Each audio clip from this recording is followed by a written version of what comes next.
미래 학교의 방향을 크리에이션하다 미래교육 AI 포럼에 참석해 주셔서 너무 감사드립니다.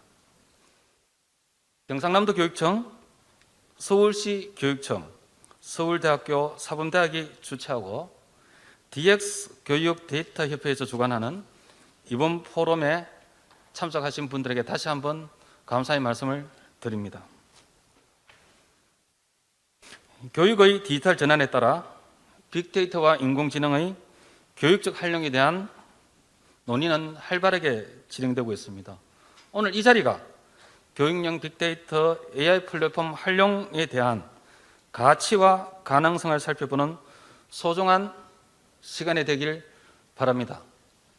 아시다시피 오늘 현장에 참여하고 계시는 분만 아니라 온라인으로 참여하는 분도 함께 계실 걸로 생각되어집니다. 참가해 주셔서 감사드립니다. 그러면 참가하신 여러분의 큰 박수와 함께 본 토론을 시작하도록 하겠습니다.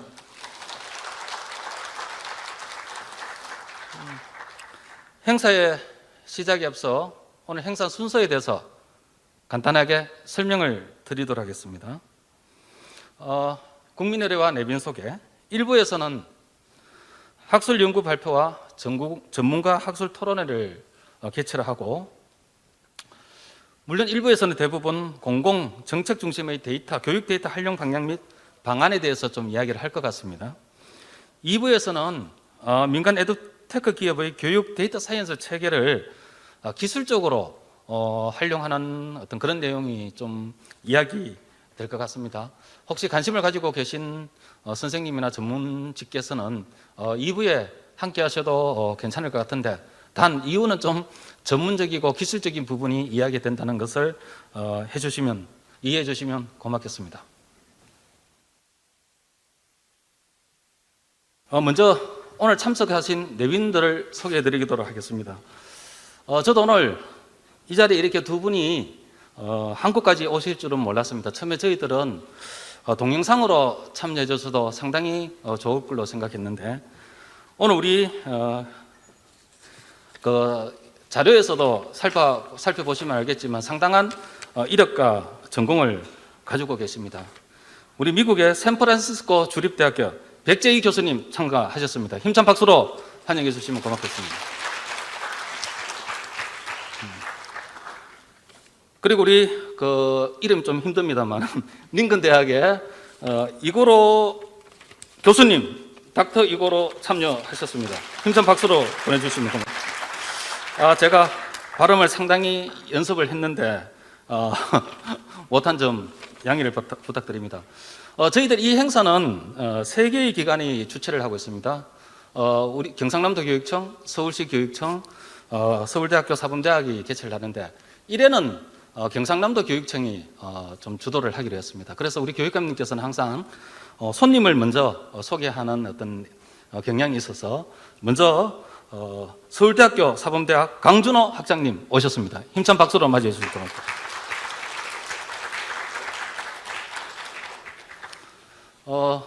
서울특별교육청 조희연 교육감님을 대신하여 백미연 교육연구정보원 원장님 참석하셨습니다. 그리고 경상남도 박정훈 교육감님 참석하셨습니다.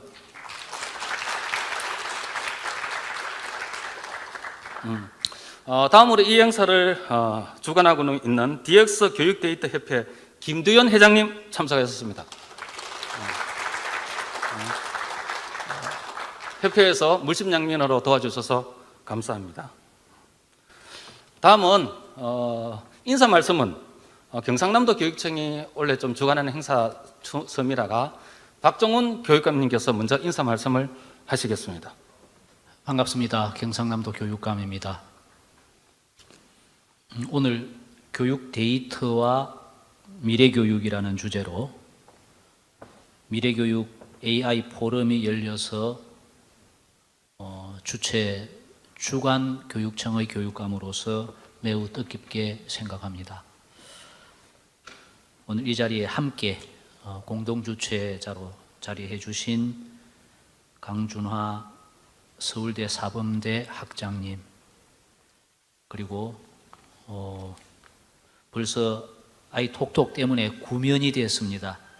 백미원 서울특별시 교육청 교육연구정보원장님, 그리고 관심 있는 또 우리 경상남도 교육청에서 학교에서 이렇게 많이 참석해 주셔서 진심으로 고맙습니다. 주제 발표를 해 주실 두 분 교수님께서 미국에서 오늘 한국에 도착하셨다고 하셨습니다. 고맙습니다. 기술혁명으로 사회, 문화, 경제 전반적인 디지털 전환이 이루어짐에 따라 우리 삶의 모습이 크게 달라지고 있습니다. 우리 학생들이 미래 사회에 대응해서 살아갈 수 있는 역량을 길러주기 위해서는 교육의 디지털로의 전환은 필요하고 그렇게 나아갈 것이라고 생각합니다. 데이터 축적을 통한 인공지능의 교육적인 활용은 미래 교육을 위한 중요한 요소가 될 것이라고 저희들은 확신합니다. 그래서 우리 경상남도 교육청은 인공지능과 빅데이터를 활용한 학생 맞춤형 교육으로 우리 아이들의 개별성을 찾아내고 발현시킬 수 있는 미래교육 체제의 구축에 최선을 다하고 있습니다. 이번 포럼을 통해서 공교육에 대한 데이터 주권을 확립하고 이것을 활용하는 활발한 논의가 이루어져서 학생 맞춤형 교육 실현을 위한 소중한 시간이 될 수 있기를 주최자로서 진심으로 바랍니다. 교육 데이터와 미래교육 포럼, 오늘 이 행사를 준비해 주신 모든 분들께 진심으로 감사드리면서 오늘 포럼을 시작하도록 하겠습니다. 함께 해주셔서 고맙습니다.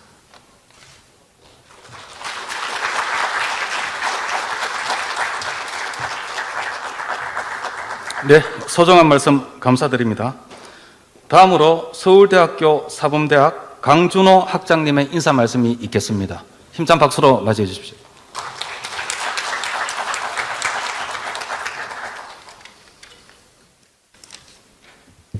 여러분 반갑습니다. 서울대학교 사범대학 학장 강준호입니다. 미래교육과 교육혁신에 관심이 많은 여러 관계자들이 이 자리에 모였습니다.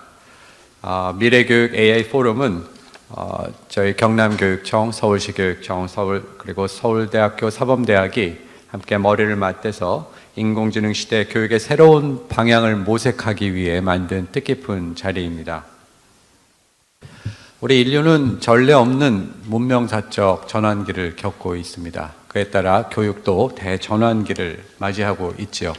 디지털 전환이나 학령 인구 감소, 그다음에 지식의 폭발적인 생산과 유통기간의 획기적인 축소 등 동시다발적이고 총체적인 변화의 물결 속에서 교육이 새로운 도전의 물결을 직면하고 있습니다. 특히 인공지능이라고 하는 산업혁명 이후에 가장 큰 이 기술적 변화가 지식 전달 중심의 획일적인 교육을 개별 학습자를 위한 맞춤형 교육으로 전환하기 위한 그런 결정적인 기술을 제공할 것으로 저희는 모두 믿고 있습니다. 과거의 지식 전달형 교육으로는 미래 세대가 갖춰야 할 창의력과 문제 해결력을 길러줄 수 없으며 다양한 사람들과 더불어 살아가는 데 필요한 공동체 의식도 함양하기 어렵습니다. 이를 극복하기 위해서 저희가 학생들의 잠재력을 최대한 길러주는 맞춤형 교육이 절실합니다. 저희가 미래 세대의 교육을 시키기 위해서는 사실은 무엇을 가르쳐야 할지, 또 그것을 어떻게 가르쳐야 할지, 그리고 선생님들은 어떤 분들이 어떤 자질을 가지고 준비되어야 할지, 모두가 새롭게 다시 재검토해야 할 시점이라고 생각합니다. 저희 사범대학에서는 교육 패러다임 전환을 위해서 연구 개발과 교사 교육에 전력하고 있습니다. 최근에는 학습과학 연구소를 설립하여 설립을 추진 중에 있고, 또 교육부에서 인공지능과 디지털 리터러시 함양을 위해서 추진하고 있는 아이에답이라고 하는 대규모 국책 사업을 진행하고 있습니다. 저희의 이러한 노력이 경남교육청과 서울시 교육청과 함께 미래 교육을 위한 초석을 다지는 데 기여할 수 있기를 희망합니다. 이번에 미래교육 AI 포럼이 특히 교육 데이터와 인공지능 기반의 미래 교육을 설계하는 데 큰 통찰을 저는 제공해 줄 수 있을 것이라고 생각합니다.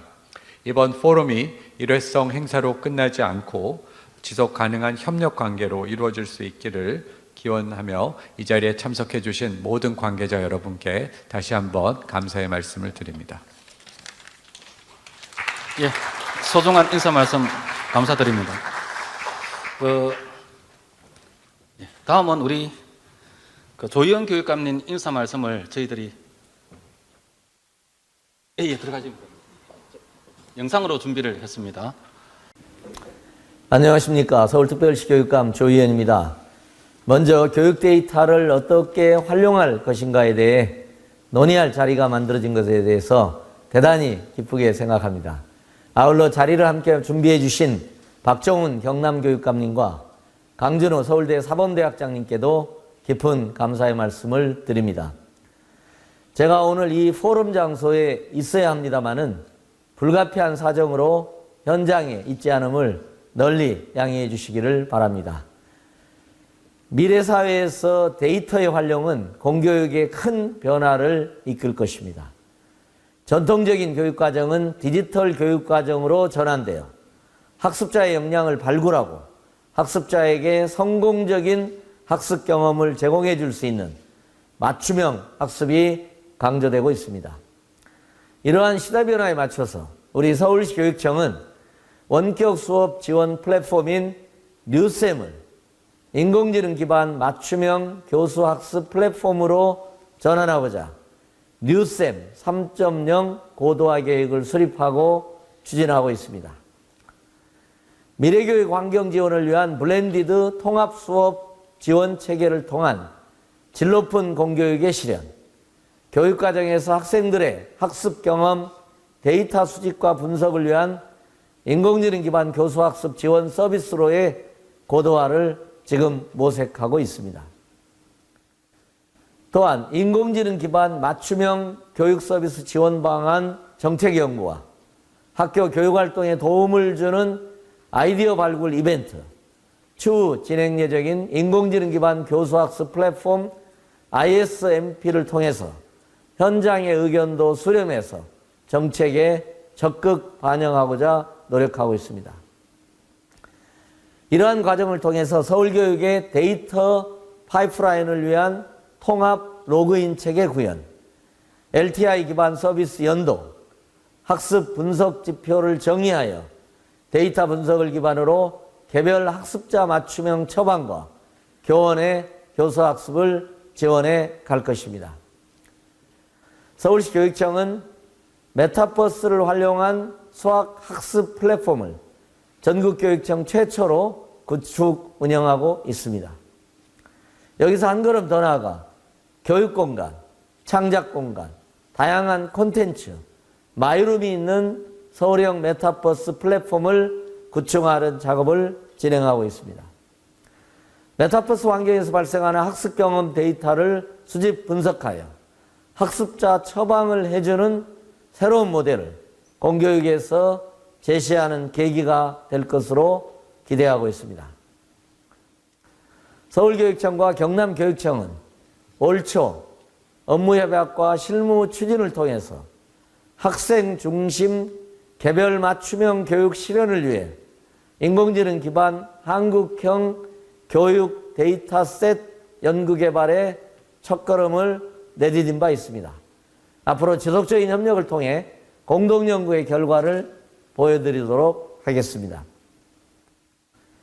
공교육에서의 정형 데이터, 비정형 데이터 수집 및 활용 방안과 데이터 표준 지표를 마련하여 앞으로 있을 포럼에서 보여드리도록도 하겠습니다.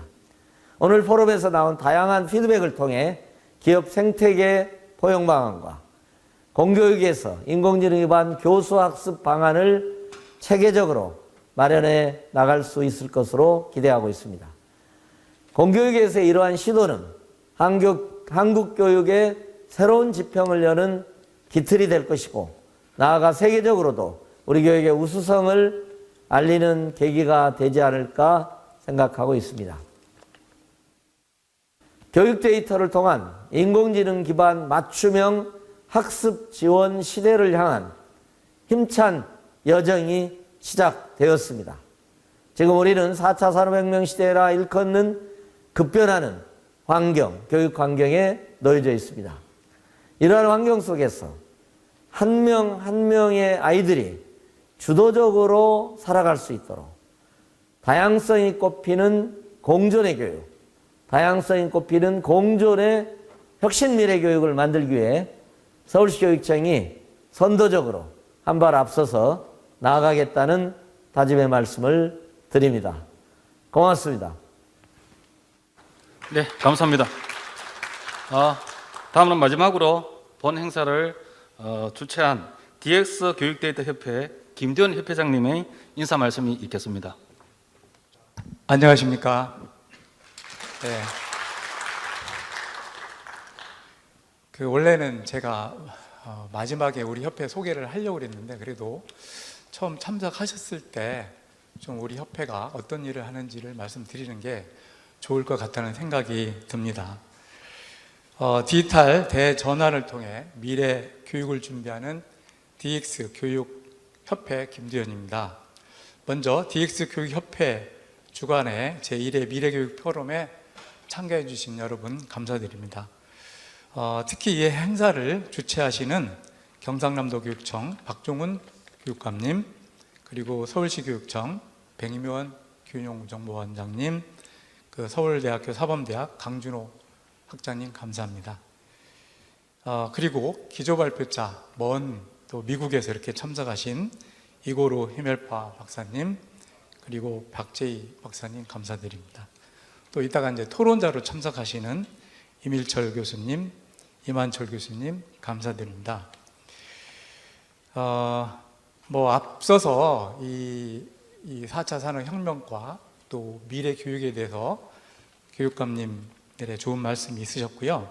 그래서 이제 DX 교육 데이터 협회는 각 시도교육청과 그리고 교육관계기관, 또 에듀테크 기업, 그리고 각 분야의 전문가들이 모여서 교육의 디지털 트랜스포메이션을 통해서 미래 교육을 선도하고자 설립되었고, 이제 막 출발을 하는 차입니다. 이를 위해서 우리 협회는 먼저 빅데이터와 인공지능을 교육에 활용하기 위한 정책 연구를 하고, 또 그러한 정책을 제안하고 그 실행을 지원하겠습니다. 정부가 2020년부터 추진한 디지털 뉴딜의 데이터 댐 사업은 금융, 의료, 그리고 교통 분야 등 다양한 분야에서 이제 괄목할 만한 성과를 보이고 있습니다. 하지만 교육 데이터 분야는 제대로 논의조차 진행되지 못하고 있는 그런 실정입니다. 이제 협회를 중심으로 교육 데이터를 만들고 활용하는 문화를 만드는 데 적극 노력하겠습니다. 특히 교육 데이터 활용을 선도하는 경남교육청의 사례는 우리 미래 교육 발전에 매우 고무적이고, 이에 동참하고자 하는 기관에 희망과 용기를 주고 있습니다. 또 교육의 디지털 트랜스포메이션을 함께할 교원이 참여하는 교육의 혁신을 가져올 수 있도록 지원하겠습니다. 그래서 인공지능이 교사와 학생을 직접 지원하는 방안, 또 교사가 이를 활용할 수 있는 역량 개발 등 지원하는 프로그램을 연구하고 적용을 지원하겠습니다. 그리고 빅데이터 인공지능을 활용한 교육 성과를 공유하고 교류하는 장을 지속적으로 확대해 나가겠습니다. 교육 현장의 소통은 물론 교육기관 관계자, 각 분야의 전문가들과 함께 공부하고 연구하는 등 오늘과 같은 정보 교류의 장을 자주 만들어 가고자 합니다. 다시 한번 오늘 제1회 미래 교육 AI 포럼에 참가해 주신 기빈 여러분 다시 한번 감사의 말씀을 드립니다. 감사합니다. 예, 감사합니다. 네, 고맙습니다. 뜻깊은 인사 말씀을 다 들었습니다. 이제 기조 발제를 시작하도록 하겠습니다. 정말 먼 곳에서 오신 두 분의 기조 발제자를 소개해 드리도록 하겠습니다. 샌프란시스코 주립대학교 백재희 교수님이십니다. 그리고 링컨대학교 이거로 히멜파버 교수님이십니다. 힘찬 박수로 맞이해 주십시오. 안녕하세요. 너무 반갑습니다. 저 샌프란시스코 주립대학교에서 지금 17년간 교수직을 하면서 어린아이들의 인지 발달 그리고 또 사회 정서 발달에 관한 연구를 지금 진행하고 있습니다. 제 나름대로 저도 열심히 연구 활동을 많이 해왔고 또 발표회도 많이 해왔는데 솔직히 말씀드려서 오늘처럼 이렇게 신나고 또 한편으로는 여러분들이 저희가 준비한 연구 발표에 어떠한 반응을 보이실지 궁금해서 또 이렇게 설레 보이기는 또 처음이에요. 정말로. 이게 우리가 지금 설레고 또 기쁜 마음이 저나 또 제 동료 닥터 아이거 할벤파르가 우리 지금 이 자리 지금 여러 분야 분들이 앉아서 같은 목표를 가지고 함께 같이 나간다는 일이 얼마나 귀하고 또 얼마나 자주 있는 일이 아니고 또 우리가 미래 교육을 설계해 나가기 위해서 얼마나 필요한지 저희들은 너무 잘 알고 있기 때문입니다. 그래서 우선 이렇게 귀한 자리를 마련해 주신 경상남도 교육청 또 서울시 교육청 그리고 또 서울대학교 사범대 그리고 DX 교육 데이터 회협에 정말 너무 감사한 마음을 우선 보냅니다. 또 이 자리가 이렇게 중요한 만큼 아주 기쁜 마음으로 열심히 준비를 했는데요. 진짜 힘들었던 게 여러분들께 드리고 싶은 말이 너무 많아서요. 그래서 저희 프레젠테이션을 줄인 게 오늘 이 프레젠테이션입니다. 그리고 여기서는 시간상 제가 보통 하듯이 영어로 발표를 하겠습니다.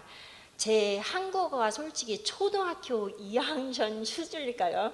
잘 못하기 때문에 여러분도 아마 제가 영어로 하는 것이 더 편하실 겁니다. 그 점 양해해 주시기 바랍니다. I would like for us to start off by reflecting 먼저 우리의 일상생활을 한번 살펴보고자 합니다. 빅데이터를 보면 우리 일상생활의 도처에 있습니다. 상당히 많은 데이터가 매일같이 수집되고 분석되고 있습니다. 더욱 중요한 것은 이 데이터를 이용을 해서 예측을 하고 전망을 한다라는 거죠. 그래서 우리가 향후 좋은 의사결정을 내리고 또 데이터 중심의 의사결정을 내릴 수 있도록 하는 것입니다. 데이터를 보면요. 지난 10년만 해도 기하급수적으로 데이터 사이언스가 전 세계적으로 성장한 것을 볼 수가 있습니다. 데이터라는 것은 당연히 우리가 방대한 양의 데이터를 수집하고 있기 때문에 그 데이터가 의미 있는 것이 되도록 만들려면 당연히 데이터 사이언스가 성장해야 하는 거죠. 그리고 또 하버드 비즈니스 리뷰에서는 데이터 사이언티스트를 21세기에 가장 섹시한 직종, 일자리라고 얘기를 했고 또 러닝하우스 곳이라는 곳에서는 데이터 사이언스를 전공하는 이제 고등교육 분야에서 전공한 학생들이 급증했다라고 얘기를 합니다. 자, 그래서 이러한 빅데이터를 수집하고 있는데요. 우리가 빅데이터를 사용함에 있어서 상당한 생산성의 증가를 맛보느냐, 모든 분야가 아닙니다. 정부 분야, 헬스케어, 제조, 그리고 운송 분야는 이 빅데이터를 통해서 가장 큰 혜택을 얻고 있습니다. 생산성의 증대를 보고 있습니다. 교육 부분도 있습니다. 어디 있을까요? 여기 있습니다. 실망하셨죠? 그렇지만 미래는 밝습니다. 이 슬라이드를 보시면 미래 희망을 보실 수 있을 겁니다. 벤처 펀딩의 규모인데요. 지금 지난 5년 동안 지역별로 에드테크에 대한 벤처 캐피탈 투자 펀딩입니다. 전 세계적으로 급증하는 추세를 보이고 있죠. 그리고 지난해요. 2021년에는요. 이 에드테크에 대한 벤처 펀딩이 28조 원에 달했습니다. 이는 코비드-19 팬데믹 이전과 비교해서 3배 이상 증가한 수치입니다. 이 코비드-19 팬데믹이 모든 것을 바꿔놨죠. 이 학생들은 80% 정도의 학생들이 학교 폐쇄를 경험을 했고, 그래서 교육 기술에 의존해서 학습을 해야만 했습니다. 이게 작년 수치인데요. 아까 말씀드린 것이 올해는요. 300억 달러 이상의 벤처 투자가 예상된다고 합니다. 에드테크 분야에 있어서요. 자, 이러한 추세는 학계에서도 비슷한 그런 추세를 볼 수가 있는데요. 교육 부분에 있어서 지난 몇 년 동안 교육 데이터 과학과 관련해서 출판되는 연구 기사의 양을 보여줍니다. 다시 말하자면 지난 몇 년 동안 가파른 경사도를 보이며 급증했다라는 거죠. 우리 이 자리에 있는 모두에게 매우 흥미로운 시간이라고 생각됩니다. 전 세계적으로 교육의 변화를 위한 큰 시너지 효과가 지금 발현되고 있는 중요한 시점에 있다라고 생각합니다. 자, 지금 복잡해 보이는데요.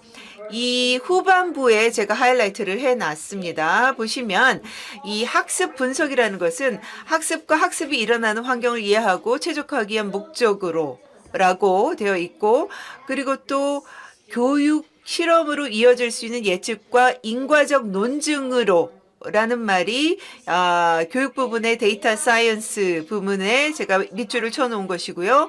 머신 러닝도 마찬가지로 효과적인 평가를 구축하고 위험에 처한 학생을 식별하고 표적 중재를 하고 또 학습자 주도형 맞춤 학습을 만들기 위해라는 글자에 제가 하이라이트를 쳤습니다.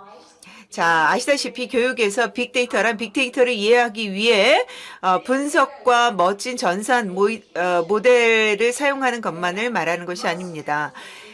자, 그래서 학교와 교사가 모든 학생의 학습 경험과 결과를 개선하는 데 사용할 수 있는 실행 가능한 대응 또는 실행 가능한 솔루션을 찾기 위해서 우리는 이러한 기술을 사용하는 것입니다. 다시 말하자면 교육에 있어서 빅데이터는 실행 가능한 대응으로 변환되어야 합니다.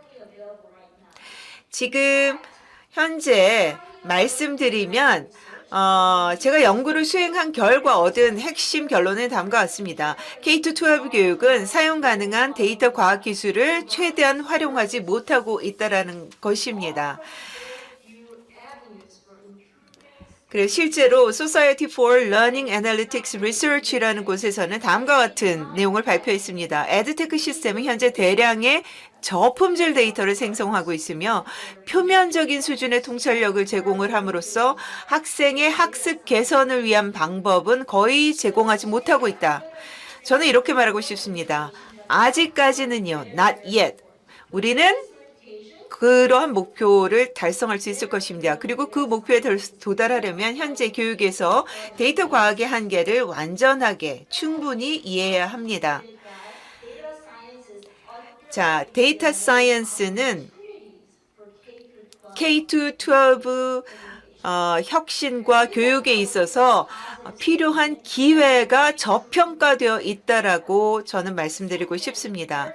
그리고 두 번째는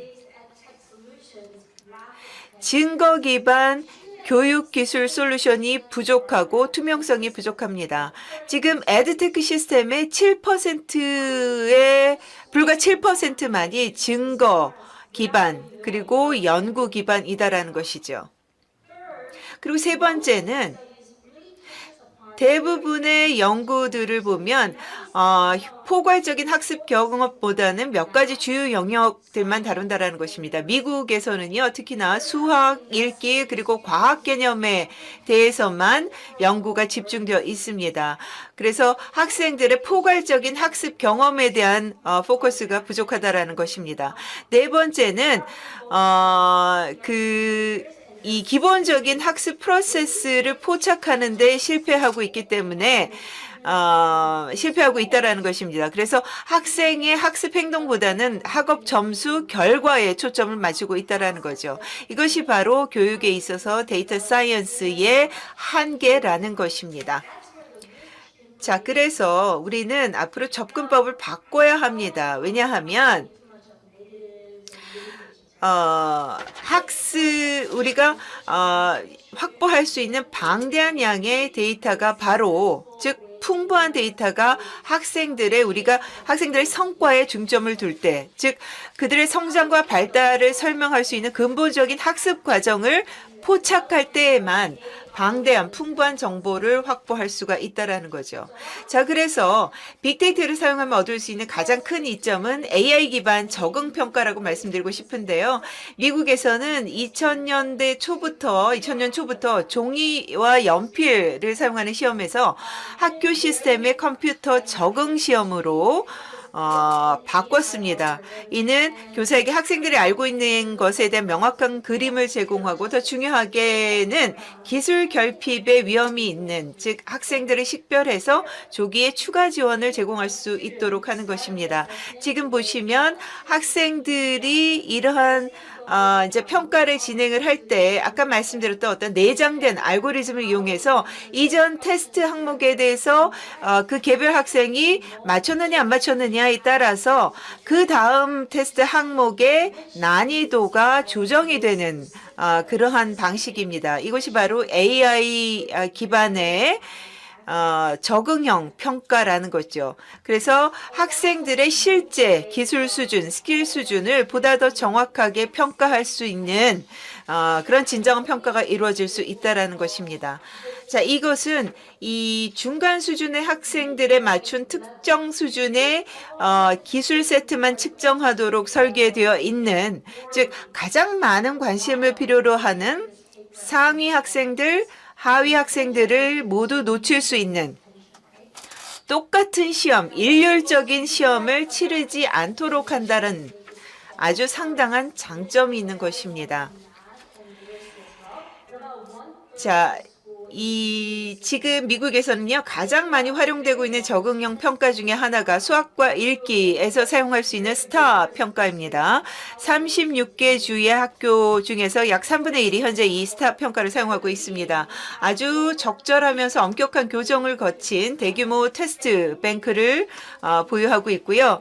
예를 들어서 읽기 평가를 위해서 2,800개 이상의 테스트 문항을 보유하고 있습니다. 그렇지만 개별 학생은 각 평가당 34개 문항에만 답을 하면 됩니다. 그리고 시간은 한 15분밖에 걸리지 않습니다. 연구에 따르면 이 적응형 테스트는 종이와 연필 형식에 비해서 시험을 완료하는데 평균적으로 70% 정도 더 적은 시간이 소요된다고 합니다. 따라서 학생들에게는 시험에 드는 시간, 즉 시험에 응시하는 시간이 줄어들고, 적응형 기능 덕분에 적응형 평가이기 때문에 자신의 스킬 수준에 맞는 질문을 받을 수가 있어서 더 나은 경험을 할 수가 있습니다. 또한 테스트를 생성하고 제공하고 시험지를 배포하고 채점하고 입력하는 데 드는 모든 시간을 또 교사에게 줄여줄 수가 있습니다. 이 모든 관리 작업은 시스템 자체에서 즉각적으로 수행이 됩니다. 따라서 교사는 교육 및 기타 교육 관련 활동에 더 시간을 할애할 수가 있고요. 여기서 제가 강조하고 싶은 것은 스타 평가가 28억 개 이상의 학생 데이터 포인트를 사용해서 개발되었다는 것입니다. 그래서 항목 응답 이론을 적용해서 항목을 보정해서 평가의 신뢰를 높이고 정확하게 만들기 위한 올바른 알고리즘을 찾도록 했다는 것입니다. 자, 그렇다면은 저희가 이것을 교실에 잘 사용을 해서 학생들을 도와줄 수 있을까요? 교사들은 적응형 평가 데이터를 사용해서 소위 말하는 차별화된 학습 경험을 제공해 줄 수 있습니다. 소그룹 차원에서 그리고 개별적인 학생 차원에서도 제공이 가능합니다. 사례를 보여드리겠습니다. 일단 전체 학급이 평가가 끝나게 되면은 교사가 제공받는 것이 즉각적으로 학생들이 이러한 스킬을 기술을 어떻게 마스터하는지 시각화되어서 보여줍니다. 여기 이쪽을 보시면은 학생들이 배우는 기술입니다. 이 네 가지는 이미 학생들이 배운 기술입니다. 이쪽은 교사가 현재 짚어드리는 부분입니다. 아래쪽에 학생들이 있고요. 또한 학생들이 지금 어떻게 성취를 보고 있는지 전체 학급 차원에서요. 미국에서는 이 시스템은 디폴트로 60% 설정이 되어 있습니다. 국가 차원에서 권고하는 수준입니다. 내가 만약에 교사인데 이러한 데이터를 보고 있다. 그러면은 아마 제가 이 특정 개념을 조금 더 할애해서 짚어드릴 것입니다. 제가 이미 가르쳤지만은 학생들은 확실히 여기에 고전을 하고 있습니다. 그렇기 때문에 학생들이 다음으로 넘어가기 전에 이것을 좀 잘 이해를 하도록 해야 됩니다. 제가 이 네 개의 새로운 개념을 설명을 하면서 이 4명의 학생에게 조금 더 주의를 기울일 것입니다. 조금 성취도 낮습니다. 왜냐하면 잘 못 맞추기 때문입니다. 그렇기 때문에 이 네 학생들에게 더 많은 관심을 기울입니다. 이러한 시스템들은 굉장히 똑똑합니다. 그리고 또한 교사를 위해서 AI 시스템을 통해서 모둠을 정해줍니다. 이것은 다른 적응형 시스템인데요. 그 안에 평가가 들어있어서 이 경우에는 네 개의 그룹핑을 교사를 위해서 해줍니다. 뿐만 아니라 소프트웨어 차원에서 여러 가지 토론 주제를 제안을 하고 또 학급 자원을 재료를 제공을 해주고 있습니다. 시스템 차원에서 또 주별 스케줄을 교사들에게 제공합니다. 이를 통해서 학생들을 위한 학습 목표를 달성할 수 있도록 합니다. 여기 보시면은 맞춤화된 프로그램이 있는데요. 이 러닝 소프트웨어를 활용해서 하고 있고요. 이것은 전통적인 이제 교수 부분이고요.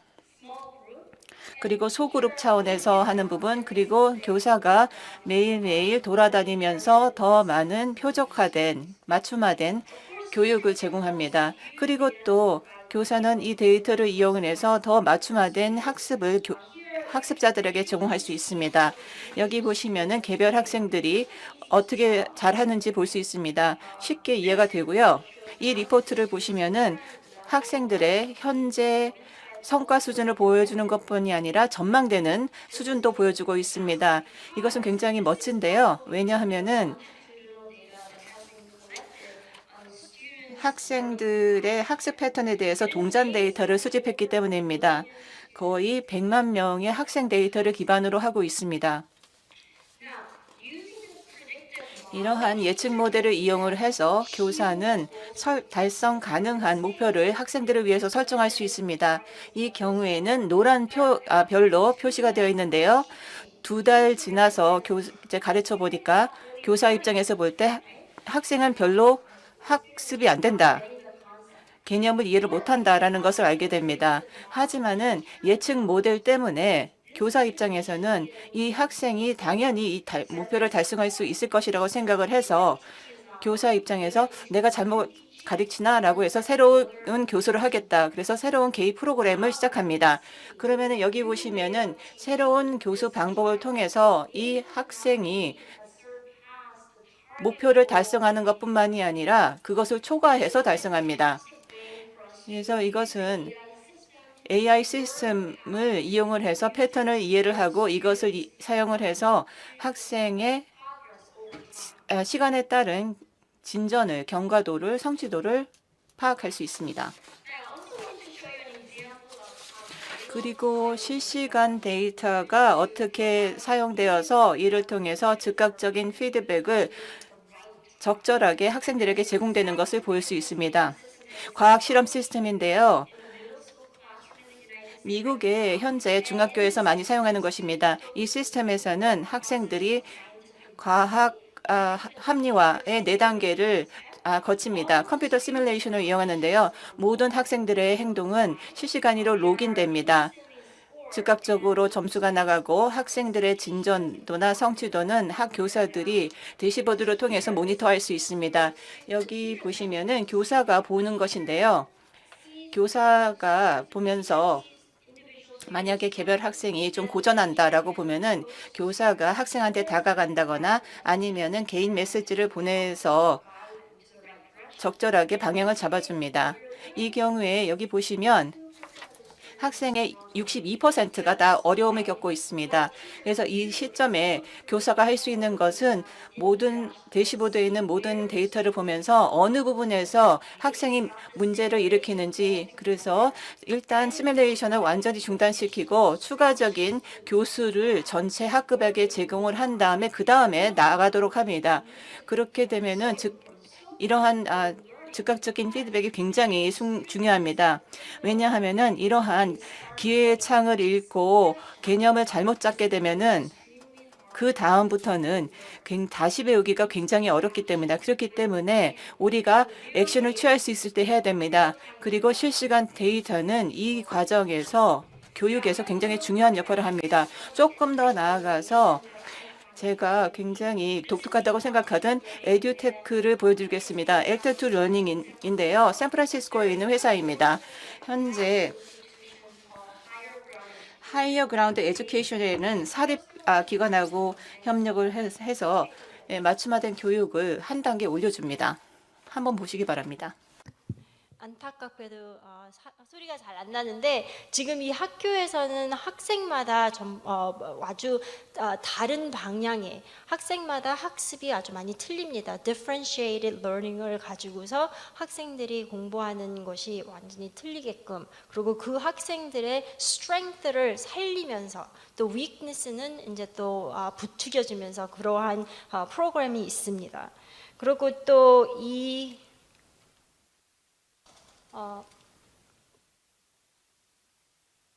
이 학교에서는 에듀든 핀란드에서 지금 아주 많이 사용하고 있는 건데요. It successfully integrates game-like programs for 게임과 같은 프로그램을 학생들을 위해서 통합합니다. 잘 보이실 수 있으실 겁니다.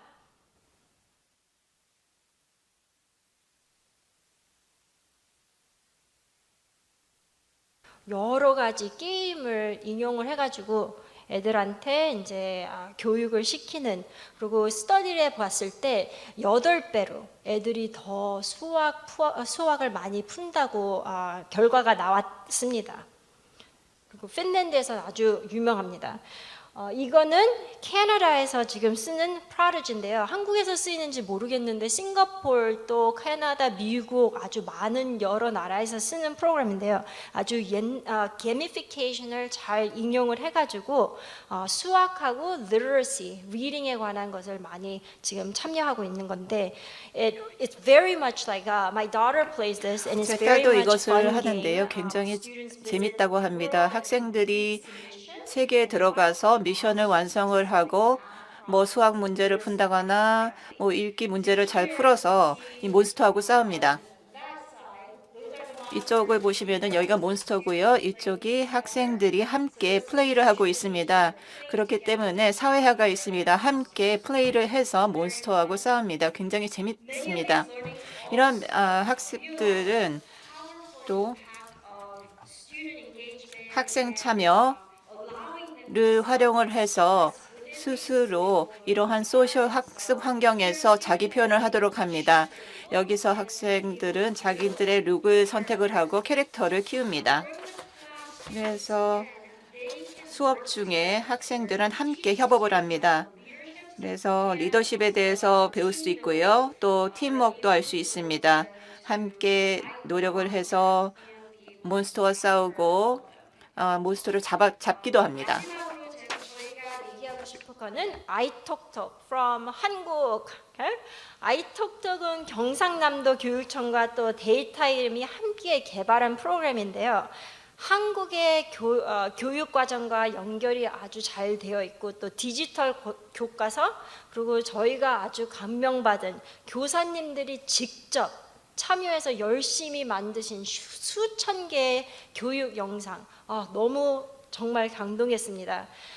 그 외에도 평가, 또한 포터, 컨텐츠 제작, 그리고 메시지 게시판, 공유 게시판 그런 많은 기능을 가지고 있는 프로그램입니다. 아이톡톡은 현재 경남 지역 학생들의 온라인 학습 시스템으로 활용을 하고 있는데요.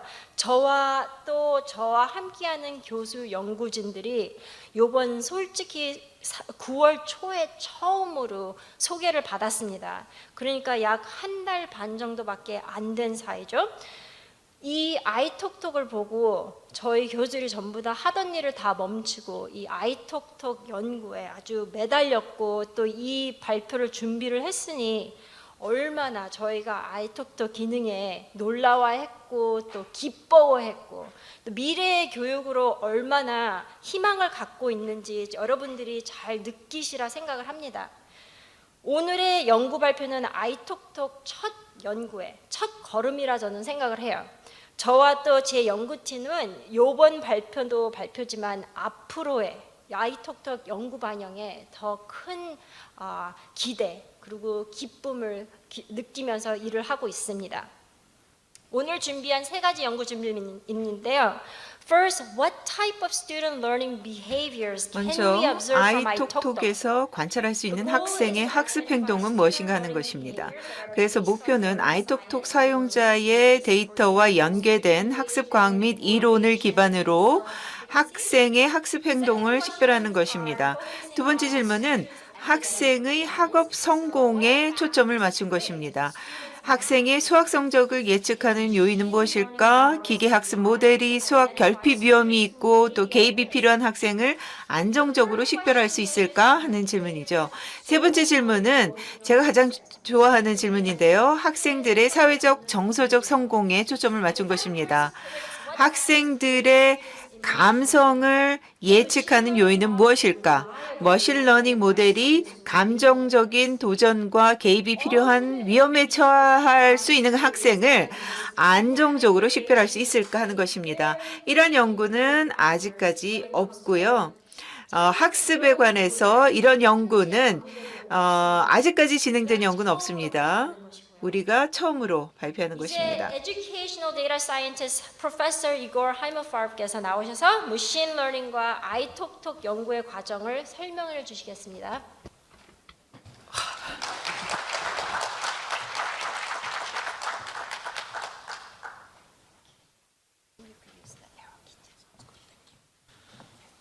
Well, hello everyone.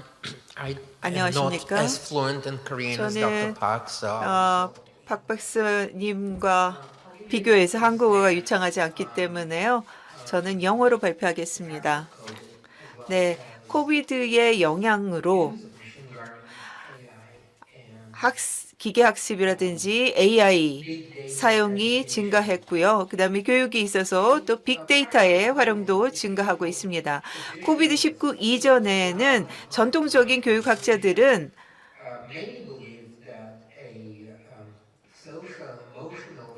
사회적, 정서적 요인이 이 교실 환경에서 매우 중요하다고 생각을 했죠. 코비드-19 팬데믹으로 인해서 우리는 난관에 직면하게 됩니다. 즉, 어떠한 교육의 진전이 이루어지지 않고 있다는 거죠. 즉, 모든 지금 현존하는 교육 프로그램들은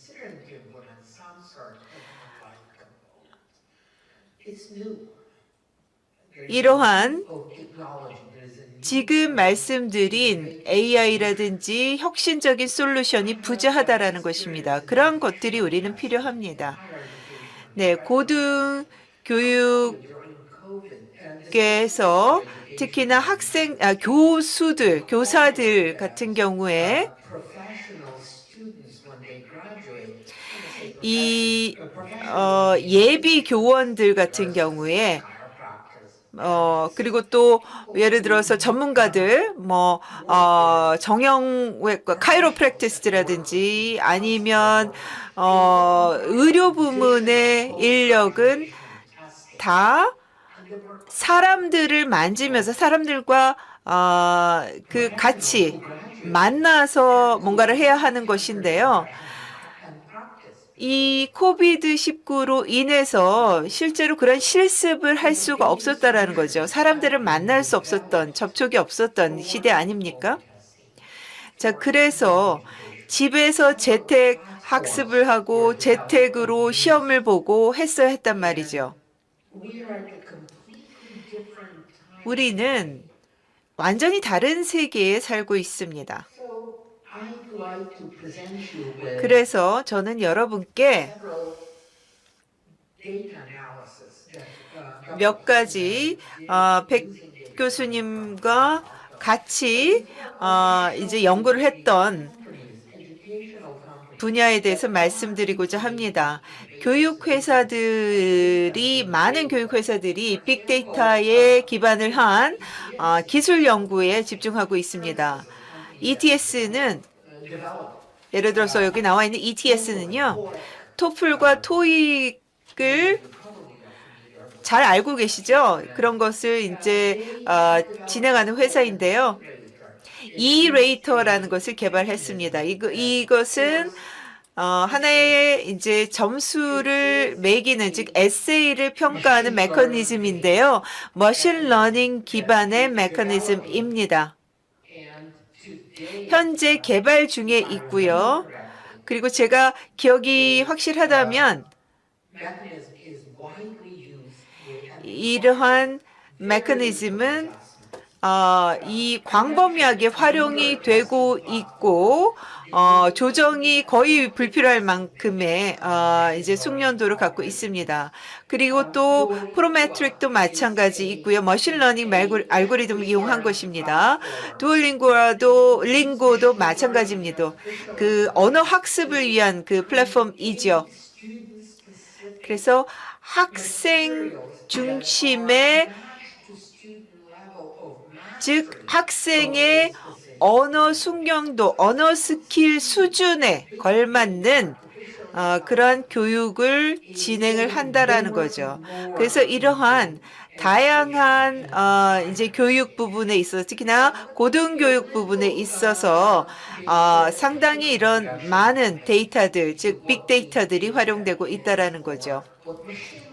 자, 그러면 이 빅데이터는 무엇이고 머신러닝이라는 것은 무엇이냐에 대해서 좀 말씀을 드리겠습니다. 여러분들이 이 통계를 잘 알고 계시는 분이 있을지도 모르겠는데요. 새로운 것은 없습니다. 지금 말씀드린 빅데이터, AI 마찬가지입니다. 자, 빅데이터는 우리가 이미 지금까지도 데이터를 활용을 해왔다라는 거죠.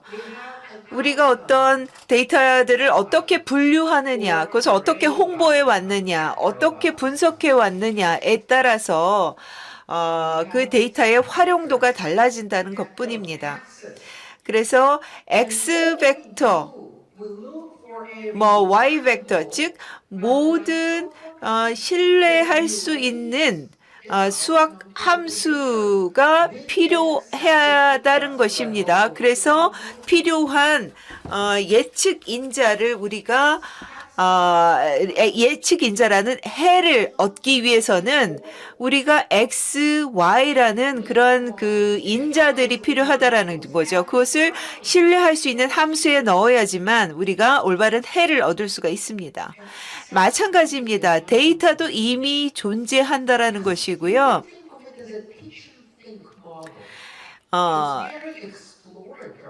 상당히 탐구적인 그런 측면이 있습니다. 그래서 이러한 데이터들이 서로 어떤 상관관계가 있느냐라는 것을 알아봐야 하는 것이고 어떤 모종의 알고리즘을 우리는 이미 사용해 왔습니다. 그래서 그런 것들을 보다 더 정교하게 함으로써 우리의 의사결정이 훨씬 더 효과적으로 이루어질 수가 있는 거죠. 자, 그래서 백 박사님과 제가 연구를 진행을 했습니다. 연구의 목적은 다음과 같습니다. 첫 번째는 아이톡톡의 데이터, 즉 사회 정서적 데이터 이런 것들을 연구해 봤습니다. 그래서 탐구해 봤습니다. 그리고 두 번째 목표는 이 에드텍 개발과 이행에 있어서 우리가 모종의 이 권장사항, 권고사항을 도출해 보자 하는 것이었습니다. 자, 그래서 중요한 것은 이제 이 인자 분석을 해야 되는 거죠. 탐구적 그 요인 분석, 그 다음에 확증적 요인 분석이라는 것이 필요합니다. 그래서 1075명의 학생들의 데이터를 이용을 해서 변수는 한 30개 이상이었던 것으로 생각이 됩니다. 그것을 무작위로 이 배분을 한 다음에 반반씩 하나는 EFA를 진행을 하고 나머지 절반은 CFA를 진행을 한 것입니다. 이것도 마찬가지로 새로운 개념이 아니죠. 이미 우리가 지금까지 해왔다는 것입니다. 빅데이터도 마찬가지입니다. 예를 들어서 뭐 70%의 데이터를 그 알고리즘을 개발하고 또는 모델을 학습시키는 데 사용할 수도 있고 또 나머지는 또 확증적인 어떤 요인 평가를 할 수도 있습니다. 자, 그렇지 그 모델에 대한 평가를 하는 개념이죠. Confirmatory Factor Analysis라는 것은. 자, 그래서 이러한 논리도 마찬가지로 새로운 것이 없다라는 것입니다. 이 팩터 애널리시스도 지금까지 60년 이상 사용해 왔다라는 거죠. 부분적으로 이제 존재하는 방대한 데이터의 일부분은 우리가 이미 이러한 팩터 애널리시스에 사용해 왔다라는 것입니다. 자, 팩터 애널리시스 를 할 때는 이 다양한 변수들이 있습니다. 그리고 또 데이터의 시차가 있다라는 것이죠. 그래서 이 latent barrier라는 것은 variable이라는 것은 이 관찰된 변수들의 합계 를 지금 보고 계신데요. 지금 이 도식도를 보면 이 latent variable이라는 것을 latent라는 것은 관찰 불가능한 또는 존재하지 않는 변수들을 얘기를 합니다. 지금 5개의 지표가 있습니다. 자, 지금 여기서 잠재 변수를 여러분 알고 계십니까? 여러분들이 집에 오셔서 집에 갑니다. 이제 귀가를 해서 이제 여러분이 이제 와이프가 있는 유부남이라고 생각해 보시죠. 그리고 와이프가 여러분의 셔츠 컬러에 립스틱이 묻은 걸 봅니다. 그것이 바로 이제 잠재 변수라는 거죠. 자, 그 다음날 귀가를 했는데 또 와이프가 여러분의 셔츠에서 색다른 향수 냄새를 맡게 됩니다. 자, 그것도 어떠한 가능성에 대한 잠재성을 의미하는 것입니다. 그 잠자고 있는데 휴대폰에서 문자가 울립니다. 그리고 그것을 와이프가 보지 않게 휴대폰을 돌려놓습니다. 그것도 마찬가지로 어떤 모종의 불륜 가능성을 의미하는 그런 잠재성이라는 거죠. 그런 가정을 얘기하는 것입니다. 그것이 바로 이 잠복 변수 또는 잠재 변수라고 하는 것입니다. latent variable입니다. 자, 기본 함수에 있어서는 지금 보시면 이제 선형 모델이라고 할 수가 있는데요. 보시면 지금 X는 관찰된 변수를 얘기를 합니다.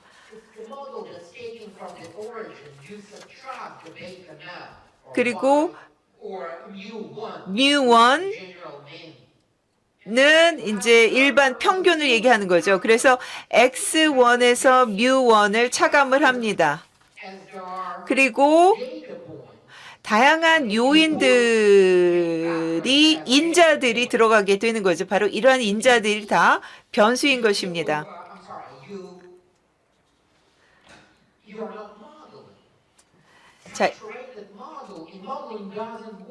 자, 모델에 지나치게 많은 인자를 집어넣게 되면 모델을 포화시켜서 모델이 유효성을 오히려 저하시키는 꼴이 되는 것입니다. 자, 그래서 지금 이 팩터의 개수는 데이터 포인트의 개수입니다. 지금 이렇게 복잡하게 장황한 그런 함수가 아니라 보다 더 잘게 쪼갠 적은 규모의 그런 함수가 필요하다라는 거죠. 그것을 바로 우리가 팩터 어널리시스로 하는 거죠.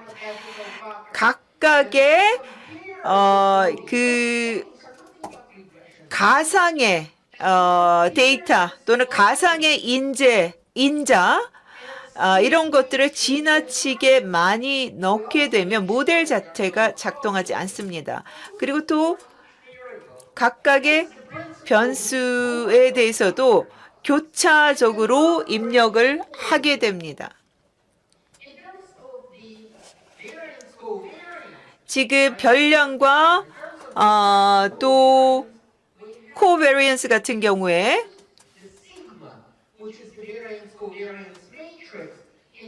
지금 시그마는 바로 이 코베리언스 매트릭스의 이 상관관계라고 할 수, 코베리언스 매트릭스 또는 상관관계라고 할 수가 있는 것이죠. 그래서 지금 이 코베리언스 매트릭스 또는 베리언스 매트릭스를 가지고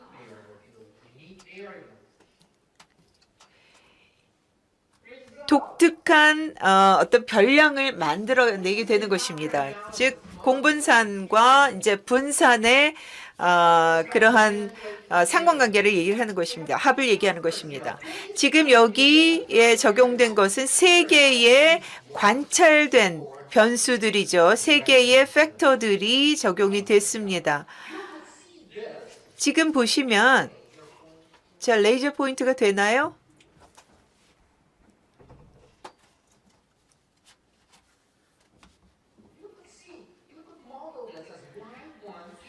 Y1은 0.309 이고 지금 에라는 0.905라는 것을 볼 수 있습니다. 이것이 바로 이 회귀함수의 그 underlying assumption이 되는 것이죠.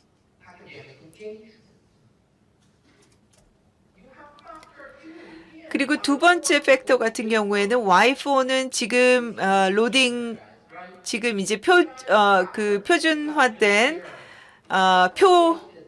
표준 편차를 얘기하는 것이죠. 지금 마찬가지로 이러한 요 뒤에 나와 있는 이제 변수들은 중요하지가 않습니다. 지금 두 번째는 이제 사회적 참여, 그리고 세 번째는 이제 커뮤니티 참여라고 한다면 지금 학문적인 참여 그리고 또 커뮤니티 참여 지금 이제 화살표들 지금 인자들 팩터들 간에 이제 연결되어 있는 화살표는 상관관계를 얘기하는 겁니다. 첫 번째, 두 번째, 세 번째, 그리고 첫 번째, 세 번째 상관관계를 보여주는 화살표입니다. 그리고 다른 팩터를 적용한다고 했을 때 다른 그 팩터와의 상관관계도 추정을 할 수가 있습니다.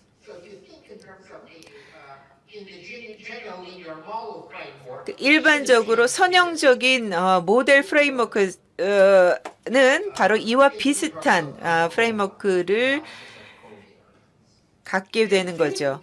즉 코베리언스의 공분산의 분석이라고 보시면 됩니다. 자, 이것은 Principal Component Analysis가 아닙니다. PCA에서는 컴포넌트 간의 이제 적대적인 관계를 볼 수가 있는데요.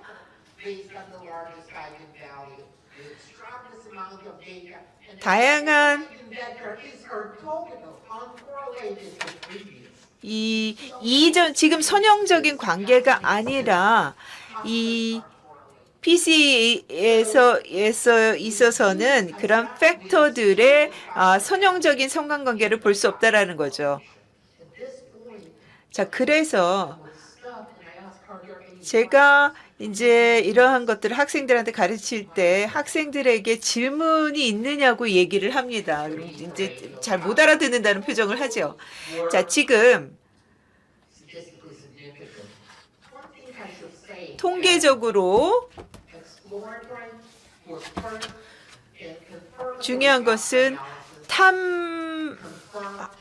탐구적인 인자 분석이 중요하고요. 그 다음에 confirmatory factor analysis를 하게 되지 않습니까? 이것을 바로 구조화된 이제 분석이라고 합니다.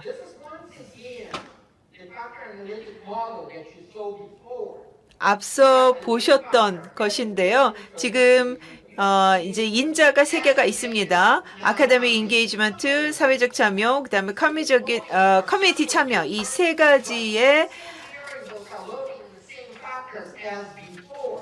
인자를 가지고 로딩을 시킵니다. 즉 모델에 입력을 하는 것이죠.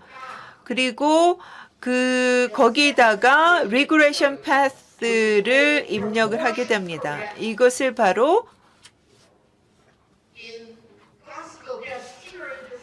일반적인 전형적인 테스트 이론에서는 p-value라고 부르는 것이죠. 그러니까 통계 검증에 있어서 p-value, p-값을 얘기를 하는 것입니다.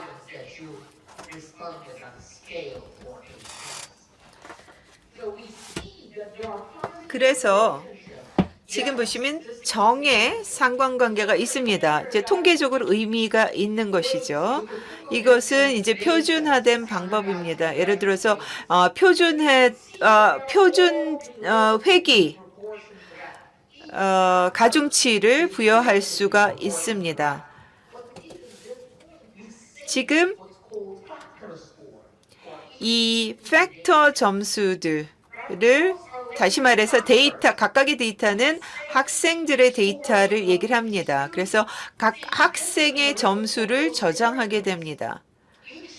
이러한 변수들은 다시 말해서 이 팩터에 대한 점수를 갖게 되는 거죠.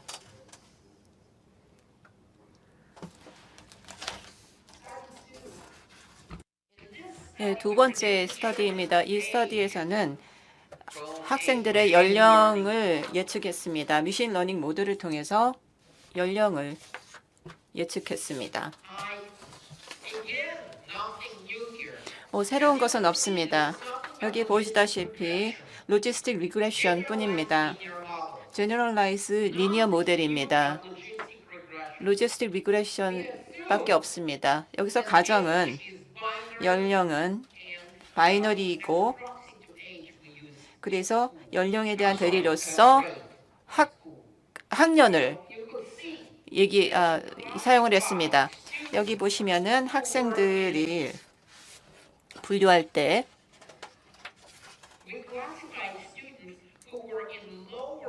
저학년을 1로 분류하고 고학년들을 2로 분류했습니다. 그래서 저희가 이분법을 달성을 했고 그래서 이런 식으로 전제를 하고 있습니다.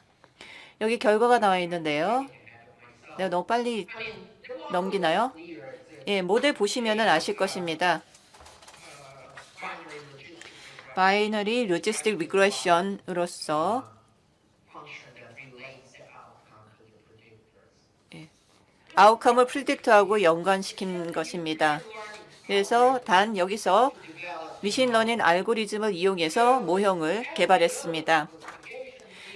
클래시피케이션 티어리에 따르면은 두 개의 결과가 있습니다. 현실과 예측 두 가지가 나올 수 있습니다.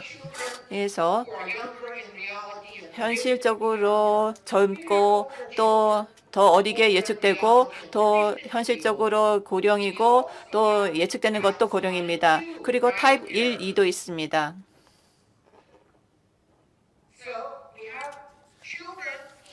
어떤 학생들은 현실적으로 나이가 어리지만은 평가에 따르면 그들은 더 나이가 많습니다. 하지만 실질적으로 나이가 많지만 평가에 따르면은 실질적으로는 평가에 기반해서 나이가 어립니다. 그래서 이런 현상에 대해서 명명을 했는데요. 프로그레싱 앳 레벨입니다. 예를 들어서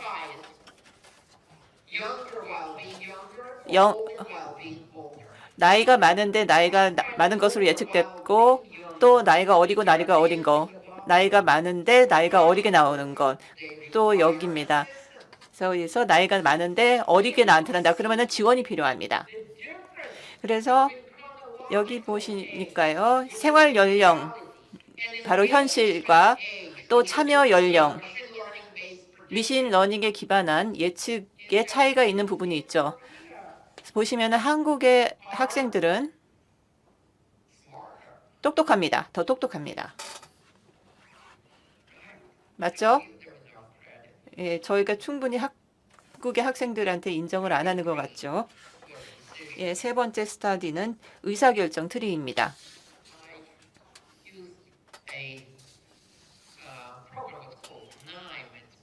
나임이라는 프로그램을 사용했는데요. 예, 경영학에 이용되는 프로그램입니다. 여기 정확도가 꽤 높은데요. 굉장히 간단한 트리입니다. 예, 뭐 그렇게 재밌지는 않는데요. 시간 제약상 뭐 그냥 넘어가겠습니다. 예, 해피와 익사이트, 행복하다는 것에 대한 트리를 만드는 건데요. 사회 뭐 감정에 대한 내용입니다. 여기 입마다 변수가 있습니다. 예를 들어서 교사,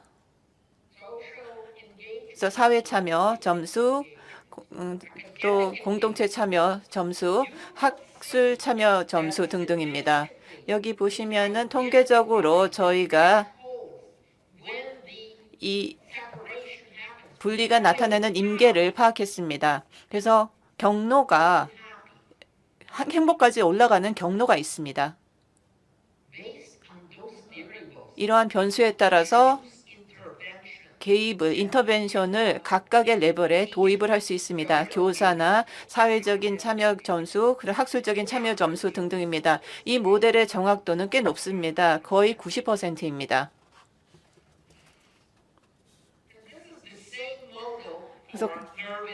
그래서 긴장 부분에 대한 동일한 모델입니다. 예, 의사결정 트리를 통해서 경로를 종속 변수에 대한 경로를 만들고 있습니다. 그래서 교육 환경에서 이러한 경로는 뭐 적절한 시간에 따른 인터랙션의 연관성이 있습니다. 즉 학생들의 참여 등등을 통해서 개입을 가능합니다. 학생들은 컴퓨터가 아닙니다. 하지만 혁신을 통해서 AI의 도입을 통해서 빅데이터 머신러닝을 활용을 해서 저희는 컴퓨터를 학생들하고 비슷하게 만들 수 있습니다. 그래서 이러한 아이디어를 잘 고려를 해서 빅데이터를 교육에 도입한 부분에 대해서 치아를 보냅니다. 경청해 주셔서 감사합니다.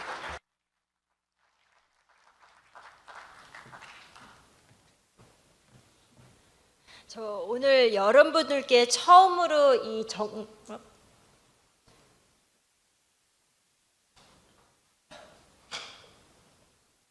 오늘 여러분들께 처음으로 이 정밀한 관계를 그 아이톡톡 연구를 통해 저희가 확인을 해드렸습니다. 다시 한번 말씀드리지만은 이러한 연구는 이번이 처음이에요. 왜냐하면 공교육의 온라인 시스템에 관한 연구는 지금 아직까지 미국에서는 흔치가 않아요. 특히 온라인 학습 행동 그리고 또 그 학생들의 정서적인 사회 정서 그런 거는 관계는 거의 없다고 봅니다. 아이톡톡 같은 에텍 시스템은 앞으로 계속 발전해 나갈 것이고요. 공교육에는 아주 큰 힘이 될 것입니다.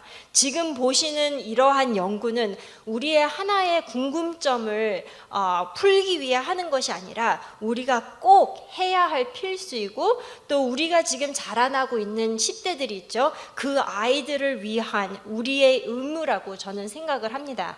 저도 9살짜리 딸이 있는데요. 제가 이 일에 요즘 되게 너무 기뻐하고 또 저녁엔 한국과 미팅을 하고 또 주말에는 교수진들과 만나서 이 아이톡톡에 관해 이제 토론을 하고 그러는 것을 보고서 요즘 관심이 꽤 많더라고요. 그래서 뭐 문제도 물어보고 저도 또 제 나름대로 이야기를 해주며 또 끝에는 제가 이랬습니다. 이 제목처럼 이 포럼 제목처럼 We are going to create the future of education. 그렇게 얘기를 했습니다. 그랬더니 제 딸이 저를 딱 보더니 하는 말이 너무 좋아가지고 Really, Mama? I'm so proud of you. But how are you going to do that? 어떻게 할 거냐고 물어보더라고요. 여기 보시다시피 Data Science in Education은 솔직히 한 분야에서 할 수 없는 일입니다. 여러 분야분들이 이렇게 한자리에 앉아가지고 우리가 장기적으로 협력을 해서 해야 나가고 그래야지만 우리가 성공을 할 수 있습니다. 오늘 발표한 연구는 저희가 지금 구성하는 것에 한 5% 정도밖에 안 돼요. 저희 교수진들도 장기적으로 경상남도 교육청 그리고 데이터이움과 함께 연구를 아주 열심히 계속해 나갈 것입니다. 마지막으로 제 딸이 아주 즐겨 읽는 책입니다. The Magical Yet. 만약에 제가 한국어로 번역을 한다면 우리가 아직 끝까지 달성하지 못한 일들의 마법 그리고 그 신비성을 의미를 하고 있다고 저는 생각을 하는데요. 아이톡톡 같은 이런 에듀케이션 시스템은 우리 미래 교육의 The Magical Yet입니다. 앞으로 아이톡톡에 관한 연구 많이 기대해 주십시오. 감사합니다.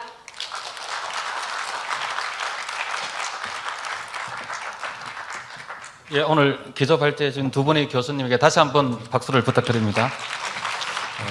포럼은 여러 차례 계획이 되어 있고 오늘은 두 분의 미국 교수님의 기조 발제를 들었습니다. 다음 포럼에는 우리 국내에 있는 많은 교수님들도 참여할 수 있도록 했으면 좋겠습니다. 이제 2부는 오늘 기조 발제를 통해서 토론회를 시작하겠습니다. 2부를 진행할 우리 자장님을 소개하겠습니다. 한국창의성 학회 회장님이자 서울대학교 사범대학 교육종합연구소 미래교육센터장을 맡고 계십니다. 임철일 교수님을 힘찬 박수로 맞이하겠습니다. 예. 이제 2부는 임철일 교수님 중심으로 이루어질 것 같고요. 고맙습니다. 시간이 많이 지체된 관계로 곧바로 진행을 시작하고자 합니다. 네, 그러면 바로 준비된 토론을 진행하도록 하겠습니다. 저는 이제 전체 금방 소개받은 것처럼 서울대학교 교육학과에 있고요. 교육종합연구원의 미래교육센터에서 소장을 맡고 있습니다. 오늘 이렇게 이 포럼의 어떤 성격 그런 부분들을 앞에서부터 이제 진행자 그다음에 두 교육감님께서 말씀을 해주셨고 또 금방 이제 멀리 미국에서 이렇게 훌륭한 초기 2달도 채 안 됐는데 우리 데이터를 보고 이런 것들을 할 수 있다. 저도 이제 교육공학이지만 통계학을 조금 공부를 했지만 이렇게 팩터 애널리시스나 리그레션 애널리시스 이런 데도 약간의 식견은 있는데 저런 것들을 이제 충분히 활용해서 데이터가 말해줬을 뿐이다라고 하는 그런 인사이트를 분명히 주시고 아무래도 이제 보니까 이게 데이터 분석 전문가이시니까 명확하게 그런 것들을 너무 겁먹지 말고 한번 해볼 수 있는 성격의 것이다. 그런 말씀 아주 잘 해주셨습니다. 그래서 저희들도 저도 이제 경상남도에서 이런 식으로 아이톡톡을 이렇게 운영하고 있다는 것을 익히 몇 년 전부터 들었지만 이제 정말 가시화되고 있는 것 같습니다. 그래서 오늘 기조 강연 발표에 이어서 오늘의 이제 토론의 핵심은 그런 것 같습니다. 아까부터 말씀드렸지만 이제 앞으로 우리가 어떤 일을 할 건지와 관련돼서 각 기관별로 지금 교육감님께서 리더십을 발휘하지만 교육감님, 그다음에 이제 대학 또 학교 현장 이렇게 같이 움직이고 그다음에 기업도 물론 당연히 들어가게 되겠죠. 이런 시스템을 개발해야 되니까 같이 이렇게 협력해 나가는 그런 과정인데 그래서 오늘 기조 강연을 들으시면서 앞으로 각 기관에서 특히 여기 보시면 이제 대학 그 서울시하고 우리 경상남 교육감님께서 이제 직접 오셨지만 그 교육청 입장에서 이런 어떤 새로운 변화에 대해서 어떻게 대응을 할 수 있는지 또 해야 되는지 그런 이야기를 좀 잠깐 발표 내용에 참고해서 들어보도록 하겠습니다. 제한된 시간이기 때문에 아무래도 좀 처음에 일단은 간단한 그 논평을 좀 한 3, 4분 내로 좀 해주시고요. 각 분당 어쩔 수 없는 것 같습니다. 그래서 먼저 교육감님께 말씀을 좀 부탁드리겠습니다.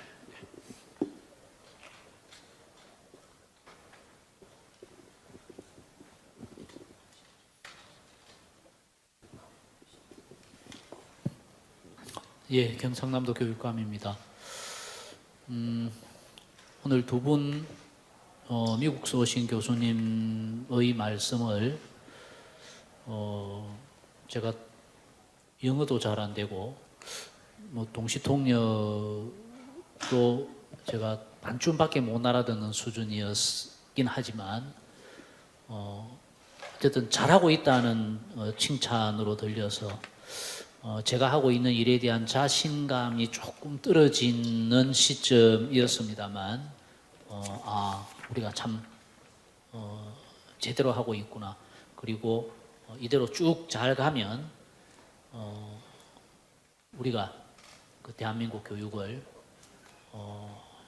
미래 교육을 선도할 수 있겠구나 하는 그런 자신감을 얻었습니다.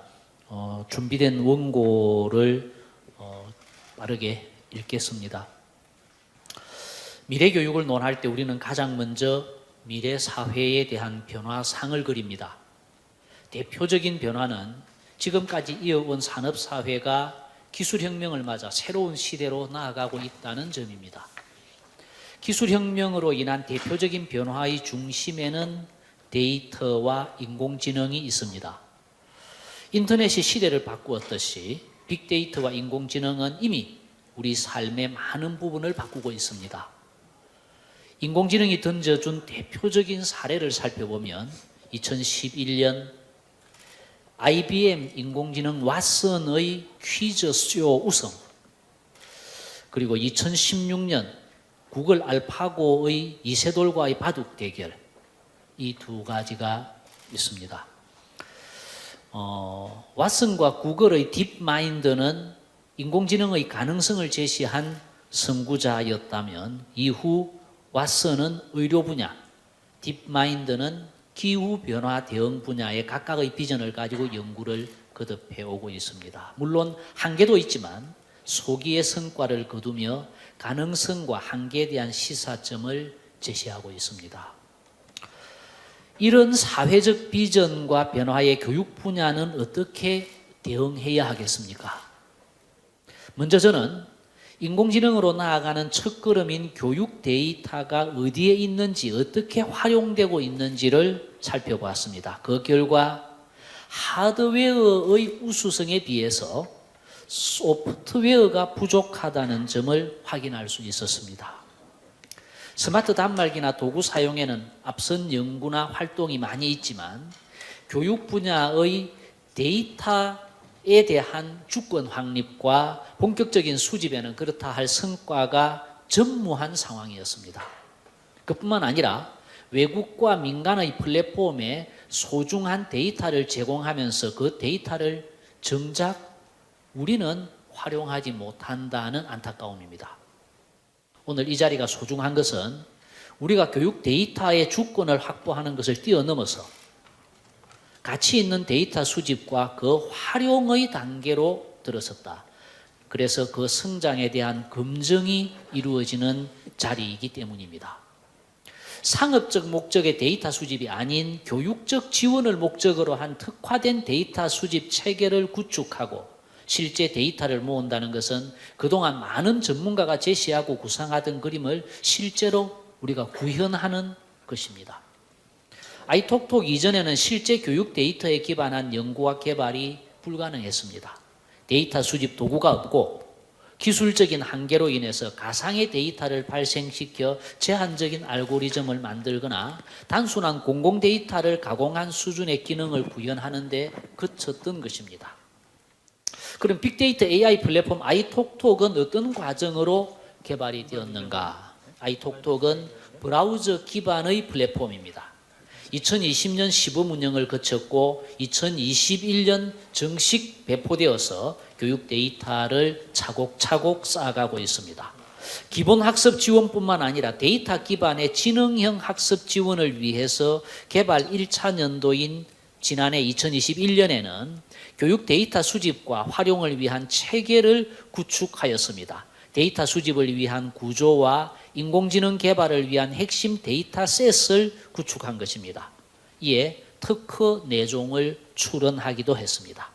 그리고 올해는 2021년 작년에 구축한 데이터 구조를 고도화해서 데이터 수집의 양과 범위를 확대하고 학습 분석을 위한 인공지능 개발에 박차를 가하고 있습니다. 이러한 아이톡톡 활용을 통해 학교는 어떤 변화가 이루어질 수 있을까요? 빅데이터와 AI는 교육의 목적이 아니라 수단으로 학생 개별 맞춤형 수업 혁신을 이끄는 중요한 요소입니다. 선생님들은 아이톡톡을 통해서 학생의 학습 및 정서 분석, 성장 이력에 대한 정보를 담은 자료를 제공받을 수 있을 것입니다. 이미 확보하고 있는 선생님들의 전문성을 기반으로 해서 자료를 분석하고 이를 통해 우리 반 아이들에게 맞는 수업을 설계하고 학생들을 위한 촘촘한 학습 지원을 하는 데 도움이 될 것입니다. 그러면 학생들은 지능형 알고리즘을 활용한 추천과 분석, 예측에 따른 자신에게 맞는 피드백 등으로 학습자 개별 맞춤형 학습이 가능해질 것입니다. 자신의 걸음걸이에 맞는 학습을 통해서 학습 결손을 예방하고 자기 주도적인 학습을 지원해서 학생의 개별성을 찾고 발현하는 데 큰 도움이 될 것입니다. 사회의 변화는 더욱 빨라지고 있습니다. 이에 미래 사회를 살아갈 학생들에게 기대하는 능력도 달라지고 있습니다. 미래 사회에는 개인의 고유한 특성이 살아있는 힘이 되고 사회의 자원이 되는 그런 시대가 될 것입니다. 학생의 개별성을 삶의 힘으로 만들어주기 위해 학생 개인 맞춤형 교육이 실현되어야 하는 이유이기도 합니다. 아이톡톡은 이러한 학생 개인 맞춤형 교육 실현을 지원하는 미래 교육의 핵심 요소가 될 것입니다. 오늘 학술 연구는 기존의 한계를 넘어 아이톡톡의 실제 데이터셋과 분석 기능이 학생을 이해하고 지원하는 데 유의미하다는 것을 확인할 수 있었습니다. 이에 학생 맞춤형 교육을 통해 학생의 개별성과 다양성을 실현하는 경남교육의 미래 비전을 실현해 나갈 수 있다는 확신을 가지게 된 것도 오늘 저희 성과입니다. 불확실함 속에서도 비전을 찾고 함께 협력하여 행동하는 자립과 공존의 미래교육, 학생 개개인의 잠재력을 최대로 키우는 학생 맞춤형 교육으로 새로운 선진국형 교육 모델을 경남에서 시작할 수 있으리라고 기대합니다. 고맙습니다. 네, 감사합니다. 네, 교육감님께서는 이제 아무래도 몇 년 전부터 해왔던 그 아이톡톡이 어떤 의미가 가지고 있는지를 그 맞춤형 교육과 연계시켜서 말씀을 해주셨는데요. 저도 오늘 발표를 보니까 이제 아까 이 미국의 분께서는 아카데믹 인게이지먼트, 소셜 인게이지먼트 또는 커뮤니티 인게이지먼트라고 해서 그러니까 수많은 데이터들이 많아지는데 거기서 개별적인 어떤 맞춤형 수업을 할 때 어떻게 할 거냐 할 때 학생의 상태를 알아야 되는데 그런 어떤 하나의 단초인 것 같습니다. 인게이지먼트라는 측면에서 이제 학생들이 다 수준이 다르니까 대처를 어떻게 할 거냐 이런 식으로 나갈 수 있는 건데 이제 그런 것에 빗대어서 가능성에 대해서 이제 교육감님께서 말씀을 잘 해주셨고요. 바로 이어서 그러면 서울시에 대해서 나름대로 준비를 많이 하고 있는 걸로 알고 있습니다. 우리 오늘 백면 원장님께서 오셨는데요. 간단히 좀 이 말씀을 청해 듣도록 하겠습니다. 안녕하십니까. 다양성이 꽃피는 공교육 혁신 미래교육의 서울시 교육청 교육연구정보원장 백미원입니다.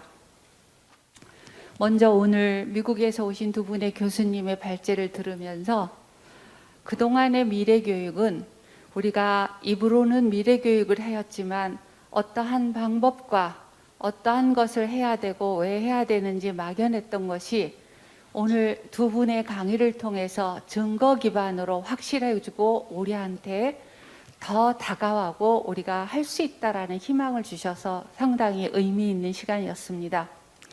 아울러 서울특별시 교육청의 교육 데이터와 미래교육에 대한 것을 간단하게 설명드리고자 합니다. 먼저 미래교육을 위한 데이터의 중요성을 인식하고 함께 논의할 자리가 만들어진 것에 대해 기쁘게 생각합니다. 아울러 이 자리를 준비해 주신 박종훈 경상남도 교육감님과 또 광준호 서울대학교 사범대학장님께 깊이 감사드립니다. 미래사회에서 데이터의 활용은 공교육에 큰 변화를 이끌 것입니다.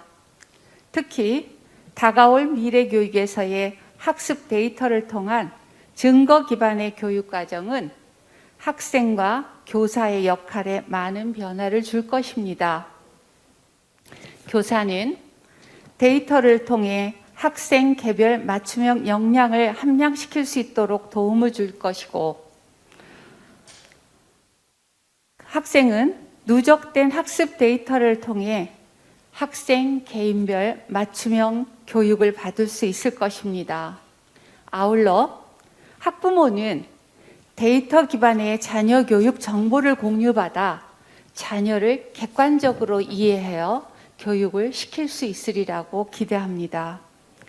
더 나아가 이러한 교육을 지원해주는 공공 민간은 진화하는 플랫폼을 구축하여 서울교육의 빅데이터를 활용해 더욱 진화된 프로그램을 개발 구현하고 나아가서 K-에듀의 훌륭한 세계 속으로 수출할 수 있는 그러한 교육 브랜드를 창출하리라 기대합니다.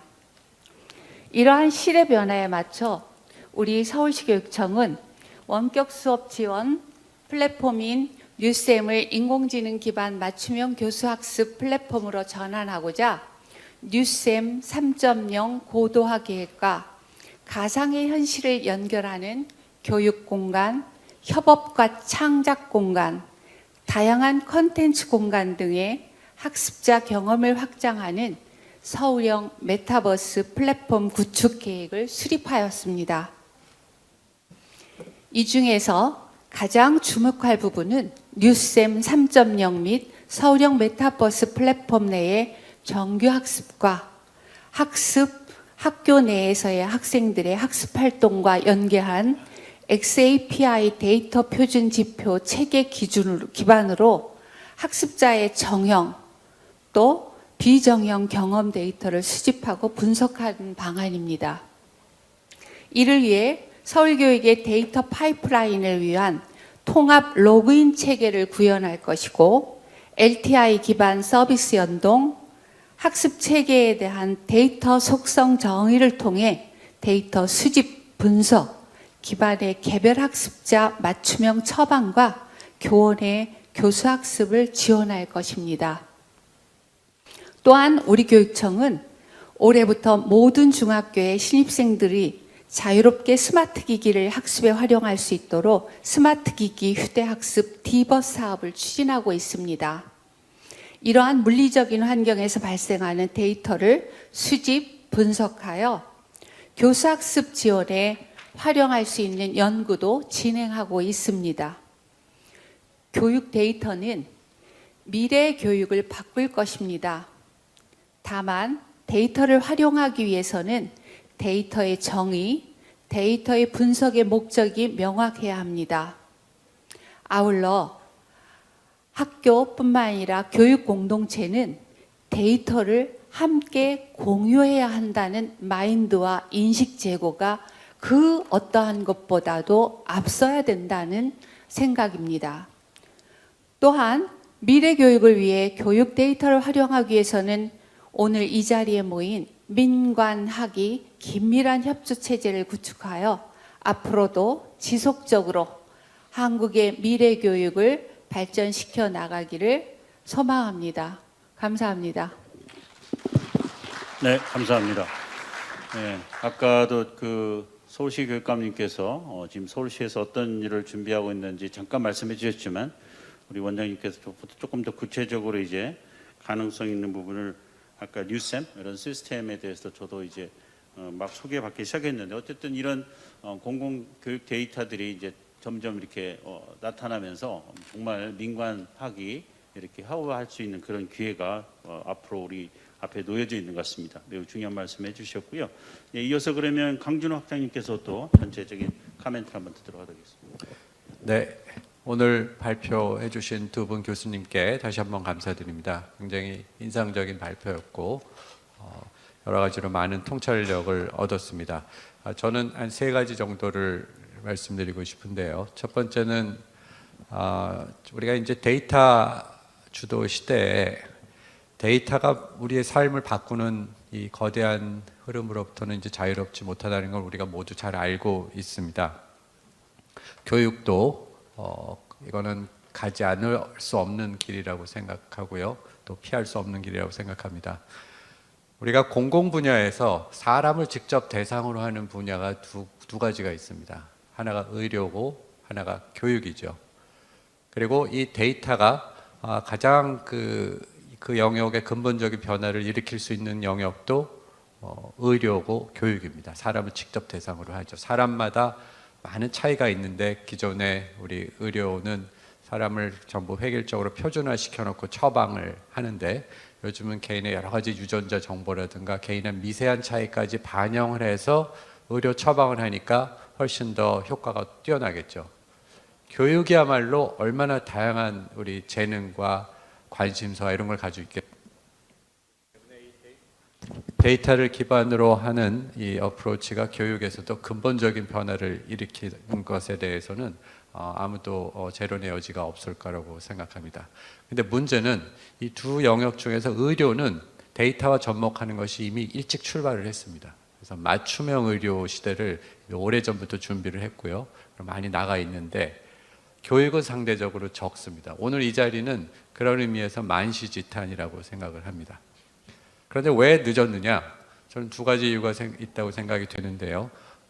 데이터의 접목의 필요성을 늦게 깨달았다기보다는 우리 교육 분야가 가진 내재적 특성이 있기 때문이라고 생각합니다. 의료는 신체적 데이터이기 때문에 비교적 측정이 쉽고요. 그 데이터들과 그 데이터로 인한 인과관계가 이미 상당히 정립이 많이 되어 있습니다. 그런데 교육은 일단 데이터가 신체 데이터가 아니라 정서적인 데이터, 지적 데이터, 사회환경 데이터이기 때문에 그 데이터를 무엇을 측정할지가 굉장히 어렵고 그런 이제 난제가 있고 또 하나는 그런 데이터와 실제 우리가 알고자 하는 문제들 간의 관계가 이론적으로 그렇게 정립되어 있지 않기 때문에 그 2가지 장애가 저는 있다고 봅니다. 어쨌든 그럼에도 불구하고 오늘의 이런 출발을 할 수 있도록 우리 경남교육청의 우리 박종 교육감님께서 아주 엄청난 이니셔티브를 보여주신 것에 대해서는 다시 한번 감사를 드리고 또 학계에서는 이걸 기반으로 저희가 보다 적극적인 연구를 해야 되겠다는 생각을 해봅니다. 2번째는 조금 오늘 발표와 관련된 내용인데 제가 인공지능 전문가는 아니지만 이 데이터가 그 분야에 근본적인 변화를 주기 위해서는 크게 저는 3가지가 필요하다고 보는데 첫 번째는 데이터보다도 그 데이터가 적용될 도메인의 문제에 대한 통찰력이라고 생각합니다. 무슨 문제를 우리가 데이터로 풀고 싶은지 그것을 먼저 정확하게 발굴하고 정의하는 것이 전 중요하다는 생각을 하기 때문에 이것은 데이터 사이언스 전문가들은 도움을 줄 수 있지만 이 데이터를 접목하는 것은 역시 교육 전문가들이 데이터에 기반한 사고를 하는 훈련을 하면서 어떤 문제를 데이터를 통해서 풀 수 있을 것인가 그것을 접근하는 것이 저는 가장 중요하다고 생각을 하고요. 2번째는 그럼 도대체 어떤 데이터를 어떤 퀄리티로 어느 정도를 모을 것인지 데이터를 모으고 관리하는 굉장히 좋은 데이터. 그러니까 그 데이터 사이언스에서 흔히 하는 얘기가 있죠. 쓰레기를 집어넣으면 쓰레기 결론이 나옵니다. 그러니까 좋은 데이터를 모을 수 있는 그 장치를 만드는 것이 굉장히 중요하다고 봅니다. 저희는 지금 제가 볼 때는 이 두 번째 포커스를 두고 있는 게 아닌가 하는 생각을 합니다. 데이터를 빨리 모아라. 데이터를 모으면 그 데이터가 뭔가를 얘기해 줄 거라고 생각하지만 무엇을 위해서 왜 모으는지를 생각하고 어떤 데이터를 모을지를 하면 훨씬 더 효율적으로 비용 대비로 좋은 이 적절한 데이터를 모을 수 있을 것 같고요. 세 번째는 저는 이건 저희가 컨트롤할 수 있는 분야는 아닌데 인공지능 자체의 발달입니다. 인공지능이 지금 우리 알파폴드라든가 아니면 알파고라든가 바둑과 같이 주어진 정형화된 문제에 데이터를 집어넣어서 학습하는 것은 이제 상당히 발달이 되어 있지만 인공지능 자체가 AGI, Artificial General Intelligence라고 범용 인공지능으로 나아가고 있습니다. 다시 말하면 컴퓨터가 인간의 뇌가 학습하는 방식을 지금 따라오고 있는데 그렇게 AGI로 가는데 상당한 시간이 걸릴 것으로 예상은 됩니다만 어쨌든 방향은 그쪽입니다. 그렇다면 이 세 번째 영역은 이제 저희가 할 수 있는 영역은 아니라고 보기 때문에 그 발달 속도를 우리가 또 같이 감안해야 되지 않을까 이렇게 생각을 합니다.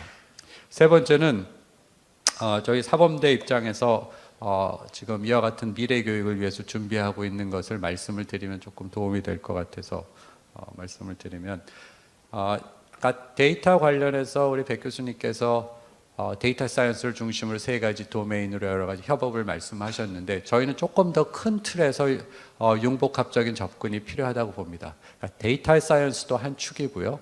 그다음에 또 한 축은 저희는 뇌인지 과학을 중시합니다. 그러니까 요즘 우리가 뇌가 유일하게 남은 이 미지의 세계인데 우리가 어떻게 인지작용이 일어나고 정서작용이 일어나고 사회적 상호작용을 하는지 뇌의 신비가 풀리면서 과거에 우리가 알지 못했던 것들이 조금씩 밝혀지고 있습니다. 근데 뇌과학은 빅데이터 사이언스만큼 이렇게 획기적으로 빨리빨리 발전되지는 않지만 아이러니컬하게도 이 데이터 사이언스가 또 뇌과학의 접목이 되면서 인간이 할 수 없던 방식으로 뇌의 비밀을 풀어줄 수 있기 때문에 저는 이 뇌과학과 그 다음에 데이터 사이언스 그다음에 전통적인 교육 심리라든가 교육공학 이런 것들이 전부 융복합적으로 발달되는 그런 접근법에서 인간을 학습자의 관점에서 총체적으로 이해하는 것이고 데이터 사이언스는 그것의 수단으로 작용한다고 이렇게 보는 것입니다. 그래서 올 저희가 2학기에 서울대학교에서는 학습과학연구소를 설립을 합니다. 그래서 그 연구소 밑에는 뇌인지과학연구센터, 그다음에 데이터 연구센터, 그다음에 교육정책연구센터 등등 해서 한 4-5개의 연구센터를 저희가 설립을 할 것이고요. 그리고 지금 현재는 교육부의 정책에 발맞춰서 아이의 답이라고 하는 그 국책 사업, 그러니까 교원들의 디지털 리터러시를 향상시키는 현장에서 바로 향상시키기 위한 그런 즉각적인 이 정책을 실행하기 위해서 저희가 전국 단위의 그런 사업의 허브 역할을 하고 있고 지금 임철일 교수님께서 그 단장을 맡아주고 계십니다. 이상으로 오늘 발표해 주신 두 분께 다시 한번 감사드리고 제 코멘트를 마치도록 하겠습니다. 네, 감사합니다. 이런 성격의 이제 포럼이 물론 이제 교육청에서 이렇게 주도를 해서 시작을 했지만 이니시티브를 잡았지만 이렇게 지금 사범대 학장님께서도 전체 지금 사범대학에서 어떤 연구를 하고 있고 앞으로 아까 학습과학연구소도 말씀해 주셨지만 그런 변화를 지금 준비 중에 있어가지고 이게 시너지 효과가 정말 곧 지금도 이미 일어나고 있지만 이런 포럼 자리를 통해서 그런 점을 아주 잘 지적해 주셨다고 보여집니다. 네, 감사드리고요. 그 다음에 전문가로서 이만철 교수님께서 참여해 주셨습니다. 간단하게 또 말씀 한번 듣도록 하겠습니다. 예, 안녕하세요. 경상남도 진주에 있는 경상국립대학교에서 왔습니다. 임완철이라고 합니다.